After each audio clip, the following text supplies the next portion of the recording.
初見人單車幾好玩喎，咁啊買架單車同人哋踩下啦，單車聯會比賽啦，跟住踩到咁上下，去咗歐洲10年啦，想出去睇下啲世界係咩環境啫。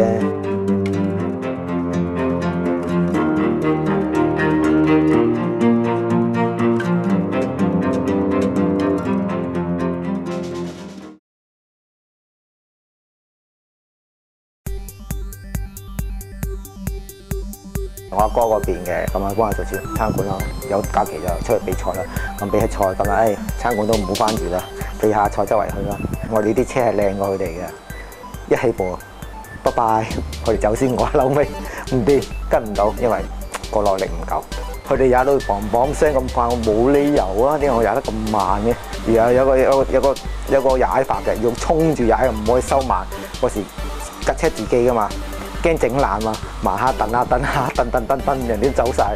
亞洲咧嗰時我哋冇話特別嘅訓練噶嘛，歐洲有個理論嘅呢啲，踩單車係一個學問，唔同話攞架單車去踩得㗎啦，快得啦，唔係咁計嘅，用腦嘅，上咩斜路斜道，你用咩力踩，要慳力，踩嗰時大腿冇力啦，用小腿嚟用力，好啦，小腿冇力，用籮柚嚟就下佢條力，腰力，好啦，兩個都冇力，攞手推，一邊踩一邊用手側上去，咁啊，盡量將嗰個全身嘅力可以慳到幾多，推翻高速度，唔係話踩單車就死揼爛揼，死揼爛揼，唔係嘅，都係練嗰個心肺率，個輸出心肺，同埋嗰個腳轉要踩完，咁開始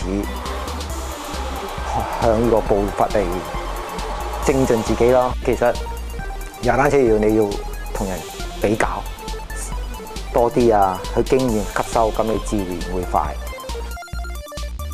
整車喺嗰邊咧，佢唔會教你啊，你睇啦，睇點用技術上嘅嘢嚟 set 一場嘅比賽。所以喺嗰邊識咗少少嘢，翻嚟整下單車啦。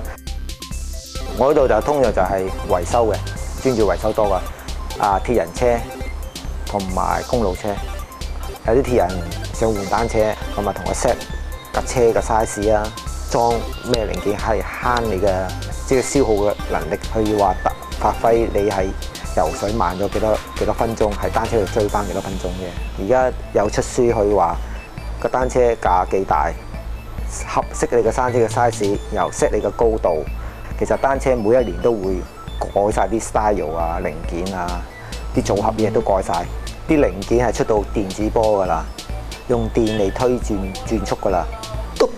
今日上波噶啦，今日有啲架係專俾電子轉速嘅內線嘅，你 set 得好就唔會話佢甩鏈啊、有雜聲啊。新車時我哋要裝車啦，踩咗咁上下啦，拆翻然後再裝過還翻，即係洗車。咁啊拆嗰時發覺有咩問題，去同佢換咯，壞嘅嘢車架要撞過嚟有冇裂到啊，要睇埋。